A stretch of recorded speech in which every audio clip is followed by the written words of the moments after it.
It's me, Osama Sabine, and also my partner.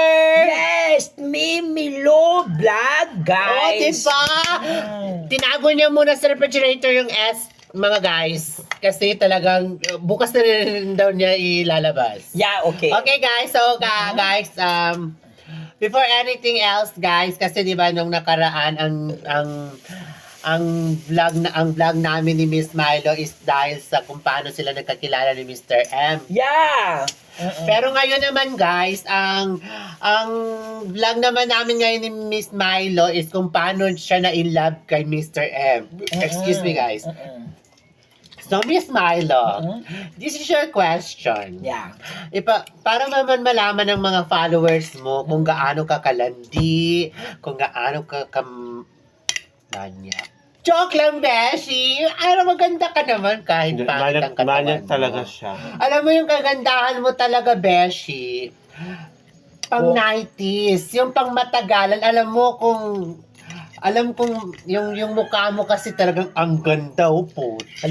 Guys, oy masyado. Guys, kung may kamukha si Miss Milo, sino kaya ang kamukha niya? Si Angela Bofi.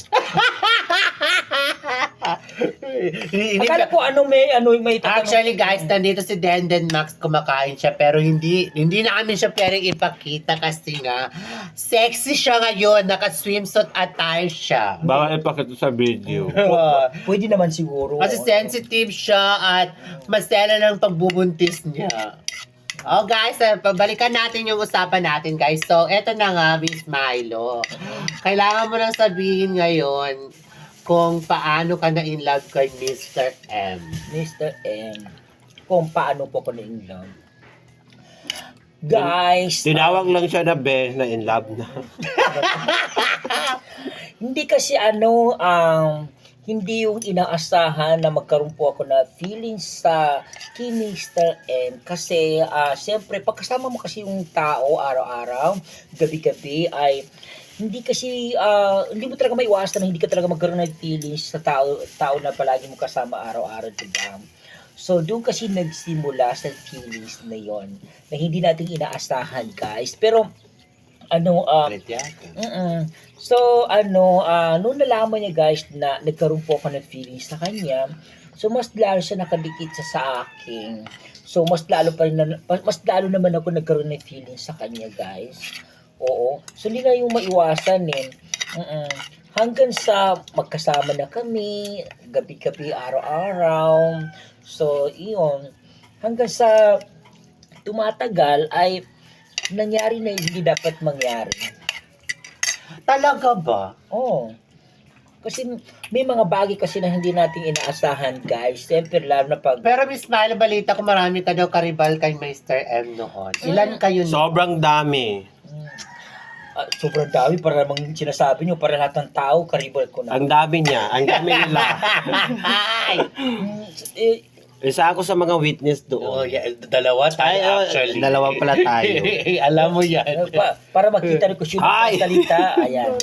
Kumakain siya, guys. Ayan. So, kumakain siya ng pancit kantong, guys, walang rice kasi nagpapadayat po siya. So, ayun. Hindi man kasi, guys, maiwasan talaga na hindi ka magkaroon ng karibal sa tao na mahal mo or na, lalo pag may extra yung nagiging jowa mo, o diba? Siyempre, lalo na yung naging jowa mo ay mas malandi pa sa'yo, o diba? Mas nangangailangan pa yung sa'yo. Paano kung Anong ibig mong sabihin na mas malandi pa sa'yo yung karelasyon mo? Ang ibig ko sabihin, parang may nilalaman yung sinasabi mo. Kasi nung dati kasi parang hindi pa kasi dumating sa point na may napapansin ako, may nakikita ko. Pero habang tumatagal, guys, ay doon ko na kasi napapansin na parang naiba na siya. Parang kumbaga sa kape, nagtitimpla, iba ng lasa. Ang haba ng explanation mo.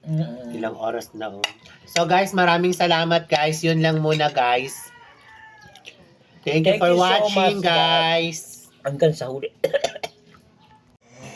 Hello, guys! Hi! Hello, I'm guys! Ozzy Osama Zavidi, and this is Miss Yeah! Milo. This is This is Miss Milo Vlog. Yes, Ayan. guys. So, ayan na nga, guys. Ito na nga yung pag-uusapan natin ngayon, guys. Yeah. Kasi nga, guys, si Miss Milo nga, guys, is gusto niya, may gusto siyang sabihin. At para malaman na rin ng mga followers niya na kung sino talaga siya. Dahil si Miss Milo, guys, talagang kilalang kilala ko na siya. Miss Milo, meron akong itatanong sa'yo, Miss Milo. Ano naman yung parang iba na naman kasi nakakatakot ka naman kasi Hindi naman, sobra ka na, Miss Milo. Ano naman yun? Dapat, syempre, baguhan ka lang na vlogger, di ba? Yeah. Marami nag-iisip ka pa ng mga content mo. Kaya naisipan ko na tanungin ka na lang ngayon kung para malaman niyo ng mga followers mo kung ano ka at ano yung pagkatao mo. Kung plastic ka ba, masama ba ang ugali mo, maganda ba ang ugali mo, or ano. At para naman malaman ng mga followers mo na kung paano ka nagsimula sa buhay mo. Nung bata ka pa ba, Miss Milo, nag-aral ka ba?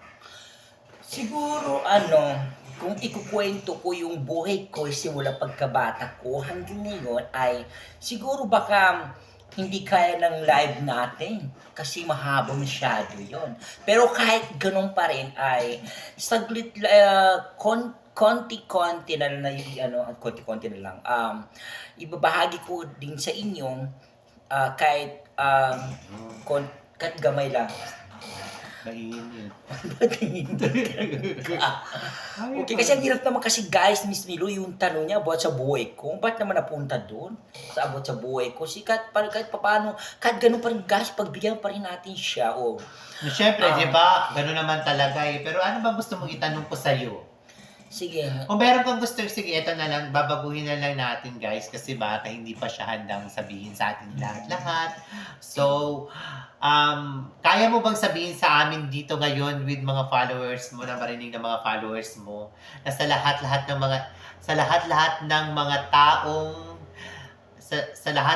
mga taong dumaan sa'yo, na pinaibig ka, niloko ka, sino yung pinakatumatak sa isip mo?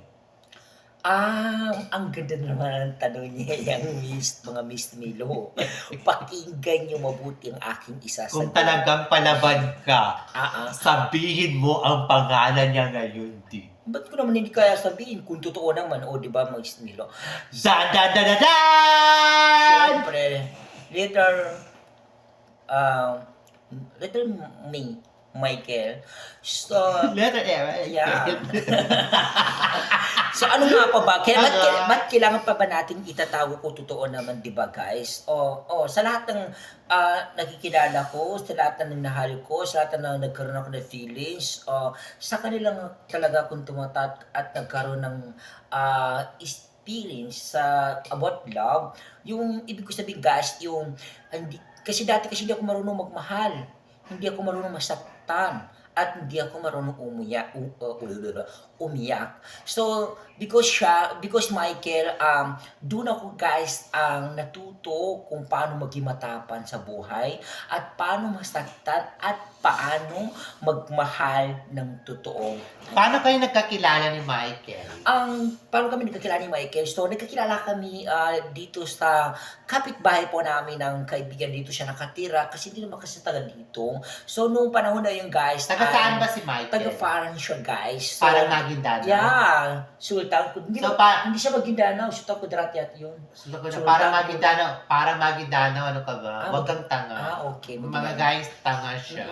So, paano napadpad dito si Michael sa Coronadal City? Ano yun? Paano siya napadpad dito sa Paano siya napadpad dito sa Coronadal City? Siyempre, mayroon siyang kaibigan guys na taga din sa kanila. So yung kaibigan niya kasi may pinsan siya dito na may angka siya dito na engineer. So dito siya nakatira. Saan banda? Dito lang po sa Black, Black sila? Black 19 yata. Ano ba pangalan ng lugar niyo? So, Victory Arms, guys. Dito po kami sa Victory Arms. puro kalikasan dito po sa Coronadal City, guys. So, ayan. May tatanong. Balik tayo dun sa tanong ko na paano kayo nagkakilala? Paano kami nagkakilala? Nagkakilala kami dahil dun sa Paano nagsimula ang lahat? nagsimula lahat nung... Nagkabagaan ba kayo sa kalsada? Yeah. Kasi dati kasi meron kami dyan sa harap na bahay namin na mineral water. So, palagi siya dumadaan dito sa harapan ng bahay namin kasi dahil nag-i-adjust ng tubig na mineral. Ayun Yeah. Ibig So, sabihin, kumukuha. Kumukuha siya ng isa kang galong, isa kang container po ng tubig na mineral. Siya po nagkabuat. Nagadaan po sa harap ng bahay namin. Wala siyang damit. Sabi ko, oh my God, sino itong tao na to? Parang bago dito sa Victory. So, minsan kasi ginapansin ko, ginahay ko siya, hi, hello, taga-saan ka? Alam mo na, mahilig ko mag-imot-imot, di ba? So, ayun, namamansin naman siya, sabi na dyan sa kabila. So, hanggang dumating yung araw ng Ramadan, so, kasabay ko na siya magtarawe, magsambayan, kasama yung kaibigan niya. Sino kaibigan niya? Siyempre, sino pa ba kaibigan letter Aiding? Letter Aiding. Si Edie. Ayan. May tatanong ka pa ba? So, noon, siyempre, si Aiding kasi palagi kami nagkausap, sabi niya, Kat, may ipapakilala ko sa iyo, kaibigan ko. So, hanggang sa pinagkilala niya sa akin, hanggang sa naging close kami. So, hindi ko kasi akalain na mangyari, mapunta dun sa point na hindi po natin inaasahang Miss Milo. So, mahirap ikukwento ko na lang sa inyo sa palto. So, may tatanong ka pa ba? Wala na kasi ang haba na ng sinabi mo eh. Di ba? So, yun lang guys. Wag na natin pahabang kung ano yung naging buhay ko sa tao na yun. Sabi niya guys, ganito yun kasi alam kong hindi niyo masyado naiintindihan, masyadong mabilis tapos yung dila niya putol. So guys, nagkakilala daw sila ni Michael. Tama ba ako? Nagkakilala kayo ni Michael dahil kay Edith. Yeah. Pero matandaan mo yung dati na di ba dumadaan-daan tayo doon sa kanila? Na di ba nakikita natin sila doon sa bahay nila Edith, di ba? Yun na nga. Tapos binibigyan natin sila ng patulakan, di ba? Hello guys, maraming salamat sa lahat ng mga nanonood guys. Next vlog namin guys ni Miss Milo guys ay ang itatanong namin sa kanya para marinig yung lahat kung paano naman siya na-in-love kay Michael. Yeah. Maraming salamat guys! Ito, follow the page guys! I-follow niyo po ako sa page ko guys, Osama Zabidi and Miss Milo. yes. Ayan. So, uulitin guys, maraming salamat.